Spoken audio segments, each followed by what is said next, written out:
और ये लागू पता है कब होगा? गवर्नमेंट ने ये बोला है कि ये इसे 10 साल लगेंगे लागू होने में। तो ये तो सिर्फ भारत एक छोटा मोटा देश तो है नहीं, बहुत बड़ा देश है।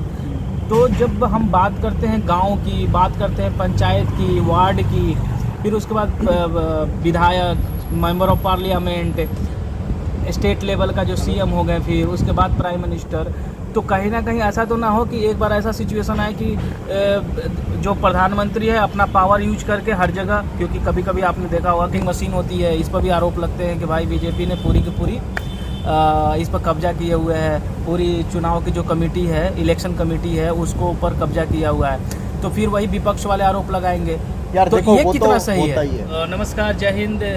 आप देख रहे हैं संतोष वॉइस। तो आज इस वॉइस में हम जो बात करेंगे, क्योंकि अभी तो हमारा लंच टाइम हुआ है, और इस लंच टाइम में हमारे साथ एक दोस्त हैं, ये आपको खुद इंट्रोडक्शन अपना देंगे। नाम बताइए आप सर पहले। मेरा नाम गौरव गुप्ता है और मैं संतोष के साथ हम लोग साथ में काम करते हैं।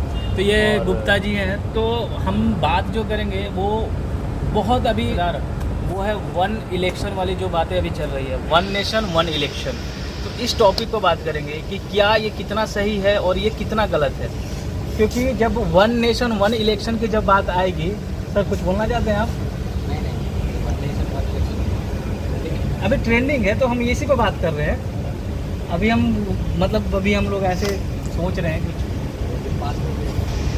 अभी तो देखने वाली बात होगी कि क्या होगी, उसी पर अभी ये चल रही है। पास हो गया है लेकिन उसको अभी अप्लाई होने में टाइम। हाँ, तो थोड़ा सा हम लोग इस टॉपिक पर बात करें कि कैसा रहेगा, क्योंकि बहुत सारे अगर पक्ष बोलता है कि वन नेशन वन जो इलेक्शन वाली बिल आनी चाहिए, लेकिन उसके अगर अपोजिट में भी जो सरकारें हैं वो बोलती है कि आनी चाहिए, बट किस लिए आनी चाहिए? क्योंकि अगर मान लीजिए अभी प्राइम मिनिस्टर मोदी जी हैं, अपना पावर यूज करके हर जगह जीत जाते हैं। क्योंकि विपक्ष तो बार बार बोलते आया है ना कि भाई जो वोटिंग मशीन है उस पर तो आपने कब्जा बना के रखा है, अपना जमा के रखा है। आप जो इलेक्ट्रॉनिक मशीन होती है वोट देने की, हर जगह, सिर्फ एक जगह की बात नहीं है, क्योंकि हर जगह स्टेट में हर गवर्नमेंट की अपनी अपनी, कहीं कांग्रेस की सरकार है, कहीं विपक्ष की सरकार है, कहीं दूसरे की सरकार है।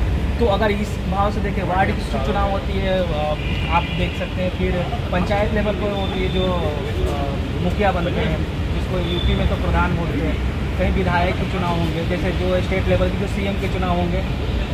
तो इसमें जो पंगा फंसेगा ना, जो ग्रामीण लेवल पर जो होगी, हम ये जानते हैं कि यहाँ पर पैसे बहुत ज़्यादा खर्चे होते हैं, मैन पावर ज़्यादा यूज होते हैं, जो आप पॉइंट बता रहे थे। तो आपका पॉइंट क्या है? ये तो मैं अभी बता रहा था, आपका पॉइंट कैसा लगा आप लोगों को? तो मेरा चैनल है द संतोष वॉइस। तो दोस्तों यही बात है कि अभी देखें भैया आए हुए थे, उनको भी लगा कि हम अच्छे टॉपिक उठाएं, क्योंकि ये ट्रेंडिंग टॉपिक है और मुद्दा जो है ना बहुत बड़ा मुद्दा है। बीजेपी सोच रही है कि इस जो बिल है हम पास करने की अभी मंजूरी मिली हुई है, लेकिन इस पर बहुत सारी चीज़ें हैं ना, संशोधन की ज़रूरत है।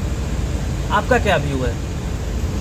देखो, हमारा व्यू ये है कि जो नया बिल है वन नेशन वन इलेक्शन वाला, ये बहुत अच्छा बिल है, ऐसा हमें लगता है। क्योंकि आप खुद ही देखो कि कितनी मैन पावर और कितना पैसा गवर्नमेंट का खर्च होता है एवरी ईयर। अगर आप देखो कि कितने ज़्यादा क्या कहते हैं कि रेवेन्यू, बहुत ज़्यादा पैसे खर्च होते हैं और कितना ज़्यादा क्या कहते हैं कि टाइम वेस्ट होता है इतने इलेक्शंस में। तो उसके लिए बहुत अच्छा है कि सारा कुछ एक ही साथ हो जाए। और जहाँ तक बात आपने बात की कि लागू पता है कब होगा? गवर्नमेंट ने ये बोला है कि ये इसे 10 साल लगेंगे लागू होने में, ऐसा नहीं है कि ये अभी से लागू हो जाएगा। हाँ, तो ये क्यों होनी चाहिए? ये क्या सही है?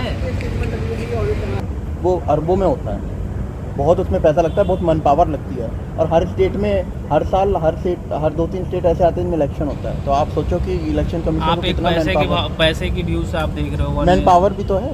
मैन पावर मैं मानता हूँ ये सब चीज़ों को, लेकिन आप ये भी तो देखो कि जहाँ पर अगर स्टेट लेवल के होते हैं चुनाव, फिर आप देखो रीजनल लेवल पर चुनाव होते हैं, जैसे जो प्रधान का चुनाव हो गया, मुखिया जिसको बोलते हैं, वार्ड सदस्य, सब सारी चीज़ों में। तो ये तो सिर्फ भारत एक छोटा मोटा देश तो है नहीं, बहुत बड़ा देश है। तो जब हम बात करते हैं गांव की, बात करते हैं पंचायत की, वार्ड की, फिर उसके बाद विधायक, member of parliament, state level का जो सीएम हो गए, फिर उसके बाद प्राइम मिनिस्टर, तो कहीं ना कहीं ऐसा तो ना हो कि एक बार ऐसा सिचुएशन आए कि जो प्रधानमंत्री है अपना पावर यूज करके हर जगह, क्योंकि कभी कभी आपने देखा होगा वोटिंग मशीन होती है, इस पर भी आरोप लगते हैं कि भाई बीजेपी ने पूरी की पूरी इस पर कब्जा किए हुए हैं, पूरी चुनाव की जो कमेटी है, इलेक्शन कमेटी है, उसको ऊपर कब्जा किया हुआ है, तो फिर वही विपक्ष वाले आरोप लगाएंगे। यार तो देखो, ये वो कितना तो सही होता है? ही है।